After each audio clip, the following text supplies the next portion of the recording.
اللہ فرماتا ہے کہ یہ جو روزہ ہے نا یہ خاص میرے لیے اور میں ہی اس کا بدلہ دوں گا. تو اللہ فرما رہا ہے جو انسان بھی رمضان کے مہینے کو پالے اسے چاہیے کہ وہ اس کے پورے روزے رکھے. اور اگر کوئی شخص بیمار ہو یا مسافر ہو تو دوسرے دنوں میں ان کی تعداد پوری کر لو. دیکھو نا یار، یہاں پر اللہ تعالیٰ انڈرسٹینڈ کر رہا ہے کہ نہیں کر رہا بندے کو. یعنی اللہ رب العزت ایک طرف کہہ رہا ہے کہ بھوکے رہو، پیاسے رہو، اور دوسری طرف ان لوگوں کا احساس کر رہا ہے جو بیمار ہے، جو مسافر ہے. یعنی اس زمانے میں اگر سوچا جائے تو آج کل تو گاڑیاں ہیں، گرمیوں میں اے سی لگا ہوتا ہے، سردیوں میں ہیٹرز لگے ہوتے ہیں، لیکن اس وقت جو سفر ہوتا تھا وہ بہت مشکل ہوتا تھا. لوگ گدھوں گھوڑوں پہ سفر کیا کرتے تھے، تپتی ریت پر، دھوپ پر، چٹانوں پر چڑھا کرتے تھے. تو ظاہری سی بات ہے اتنی ٹف سچویشن میں 2 کلومیٹر چلنے کے بعد زبان باہر آ جاتی ہے پیاس سے. اگر پینے کو کچھ ملے نا تو جان حلق تک آ جاتی ہے. تو اللہ احساس کر رہا ہے نا مسافروں کا. اللہ کو پتہ ہے نا کہ سفر میں کیا حال ہوتا ہے. دیکھو اللہ کیسے جان رہا ہے انسان کی فیلنگز. تو مسافروں پر روزہ معاف کر دیا کہ اگر کوئی ضروری سفر ہے اٹس اوکے، نو پرابلم، آپ کے پاس آپشن ہے، چاہے تو آپ روزہ اسکپ کر دو.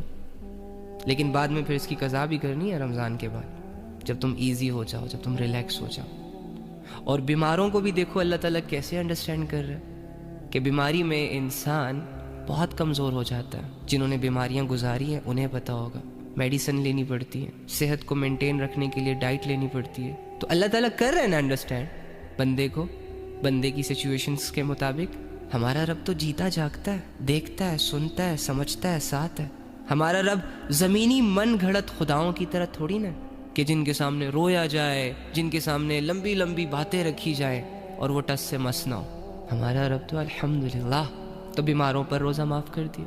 اب دیکھو نا اس میں آپ کو اللہ کی محبت نظر نہیں آ رہی، یہ چیز فیل نہیں ہو رہی کہ اللہ انسان کو انڈرسٹینڈ کرتا ہے، انسان کو تنہا نہیں چھوڑتا، بے بسی میں اس کا ساتھ دیتا ہے، اسے برڈنائز نہیں کرتا، اس پر کوئی بوجھ نہیں ڈالتا.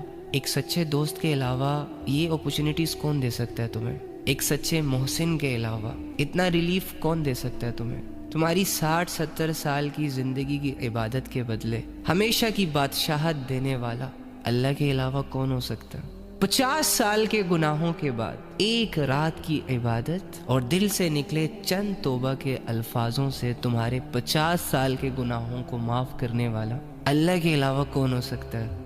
لیکن ایکچولی میں نا ہم بس اپنی اس زندگی کو لے کر جج کرتے رہتے ہیں. بڑے ججمنٹل لوگ ہیں ہم یار، غلط آبزرو کرتے ہیں ہم. حالت خراب ہے تو سمجھتے ہیں کہ جیسے سب کچھ ہی خراب ہے، اب زندگی میں کچھ بھی اچھا نہیں رہا. ابے یار تیرا رب تیرے ساتھ ہے، تو اپنے رب کے تعلق کو مینٹین کر کے رکھ.